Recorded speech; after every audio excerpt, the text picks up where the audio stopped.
Merci, Monsieur le Président. Je crois qu'il y a eu 50 000 questions en une, mais dinañ ci tontu yenn yi rek. Et je me réjouis de voir que une certaine opposition essaie de s'agripper à tous les branchages.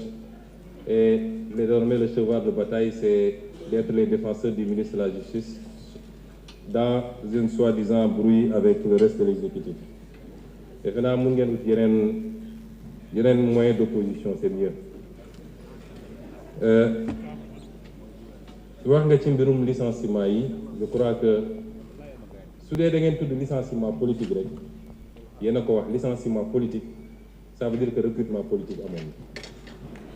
Recrutement politique am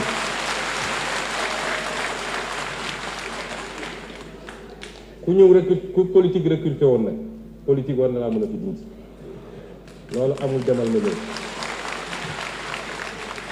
Mais il se trouve que ce n'est même pas ça. Le problème, ministre bi Birame Souleye Diop wax na ko léegi. On vous a donné des arguments techniques. Répondez par rapport à des arguments techniques. Nee nga justice il faut mu prononcer wu. Kan moo tere justice prononcé wu? Les gens sont libres d'aller en justice pour dire que d'accord avec sama licenciement. Et la justice se prononcera. C'est pas un débat jarul ñëw fi assemblée. Boobu vraiment c'est hors sujet. Ensuite, s'il vous plaît. Vous parlez de justice. Vous savez, wax naa léegi, je ne sais pas dans ce que j'ai défini. Nga xam ne lépp ci constitution laa ko jëlee. Lan mooy le changer régime bi. Est-ce que yow xam nga régime Sénégal kon? Est-ce que vous pouvez me dire, la constitution dit que c'est ça. Je rappelle que c'est ça, vous dites qu'on change le régime. Quand la constitution existante change de régime. C'est-à-dire, il faut arrêter d'être aérien.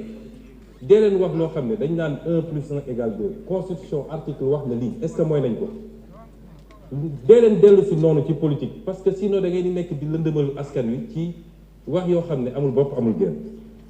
La justice elle doit être rendue. La justice a été discréditée depuis plusieurs années loolu du lu ñuy nëbb lu Sénégal yëpp d'accord la majorité des acteurs de la justice d'accord nañ ci.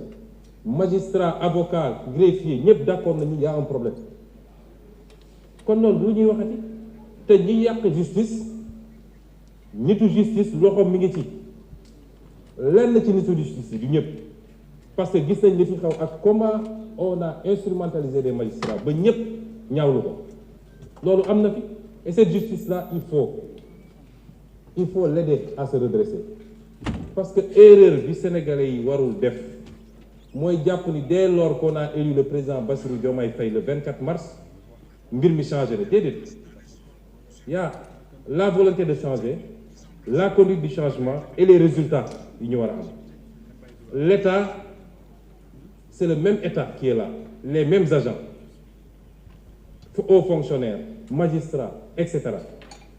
loolu c'est pas parce que changé nga président rek que loolu changé na de liggéey la boo xam ne au jour lañ koy def. Ce qu'on appelle l'état profond, il est encore là, avec ses habitudes. te liggéey la boo xam ne du liggéey bu yomb mais la justice am na erreur bi ñu di def le peuple a le droit de dire que j'attends c'est le service public de la justice. Pourquoi on peut mettre la pression sur le président, sur le premier ministre, sur l'Assemblée, et le peuple au nom duquel la justice est rendue n'a pas le droit de dire mais j'ai un problème ci sama justice nu muy doxee. Au nom de quoi? On dit le temps de la justice n'est pas le temps des hommes. Le temps de la justice est le temps des hommes, parce que la justice est rendue au nom des hommes. Et en matière de justice, il y a un principe qui est important, la célérité. La justice doit être rendue avec célérité. Ça, c'est un principe fondamental du droit. Mën nañ ci poursuivre sax des magistrats lorsque par leur négligence dossiers yi dafa nekk ba peut-être sax génn ci dugg ci délai de prescription. On peut poursuivre disciplinairement des magistrats. Tey bi ñu jóg ñëwee gars yi def inventaire laaj leen dans les cabinets d'instruction ñaata dossiers lañ ko fekk des milliers de dossiers qui dorment là-bas depuis longtemps. On peut trouver des justifications, peut-être amuñu suffisamment d'effectifs, peut-être les conditions de travail, mais en tout cas de cause, la justice doit être rendue avec célérité parce que le citoyen doit pouvoir connaître son sort rapidement. et la société doit pouvoir être éduquée sur le sort du citoyen. Est-ce que yoon la ñu ne nit jàpp nañ ko pour une banalité mu def 10 ans ñu ne mu ngi instruction? Est-ce que vous devez être dans cette situation bu kon yéen opposition da ngeen di ut fu ngeen di langaamu da ngeen amatul argument nee nga que actuellement dañuy dal ci kaw nit ñi. Gis nga la liberté d'expression constitution moo consacré la liberté d'expression. Est-ce que xam nga ban article moo ko wax ci constitution bi ak lan la wax? Je suis sûr que xamoo ko liroo ko. L'article 10 de la constitution dafa ne chacun a le droit d'exprimer et de diffuser librement ses opinions par la parole, la plume, l'image, la marche pacifique, pourvu que l'exercice de ces droits ne porte atteinte ni à l'honneur, ni à la considération d'autrui, ni à l'ordre public, ni à l'honneur. Parce que ce qui se passe actuellement, cette opposition-là, nga xam ne ñemewuñu parce que xamante nañu ñoom ñooy dem jël ay xale yoo xam ne koo ci laaj mu ne la awma certificat yónni leen ci télé ne leen dem leen saaga ji pour attenter à l'honneur des gens, pour attenter à la dignité des gens, à la considération d'autrui et à l'ordre public. Et vous croyez que ça dañ ko bàyyi muy dox au nom de la liberté? Moi, je vais vous dire une chose. Ba fi mu toll nii je ne me suis jamais intéressé à ces questions. Lu xew ci réew mi ñu ne Sonko la. Je n'ai jamais fait arrêter quelqu'un. Le ministre de la Justice est là. Je n'ai jamais dégg naa même ñi ñu jàpp ci affaire dossier xaalis ak nangam ñu ne Sonko la. C'est pas moi. Damay xëy di gisandoo ci presse ñëpp ñu jàpp nañ diw. Mais sur ces questions-là, je vous dis qu'à partir d'aujourd'hui, j'assume. Parce que man, du ma dugg rek nga xam dugg naa. À partir S'il vous plaît. Parce que ce pays duñ ko seetaan te gis nga ñi ngeen di sacrifier wujaaw yi ngeen di yónni ñuy dem di saaga ñoom seen cas nañ ko régler rapidement.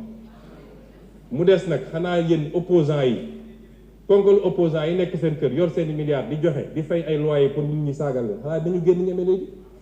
bis bu ñu effacer ñoom ñëpp ils prendront leur courage pour sortir et on les attend parce que rek dañu woo ci terrain bu ñu xam ñu terrain bu ñu mën ñoo leen ciy xaar. Ensuite vous citez le cas de journalistes, des journalistes qui reprennent soi-disant des articles. Est-ce que xam nga ce que la loi a dit? Vous êtes journaliste. Le responsable poste principal, c'est le rédacteur en chef ou le vecteur de publication. C'est lui le premier responsable. Tu prends un article, tu dis policiers ñu bëgg a génne dañ leen fiy génne dama joxe benn misaal dañ leen fiy génne parce que on veut aller prendre des rebelles du FDC remplacer leen ngeen ne loolu dañ ko bàyyi mu jàll. Merci beaucoup.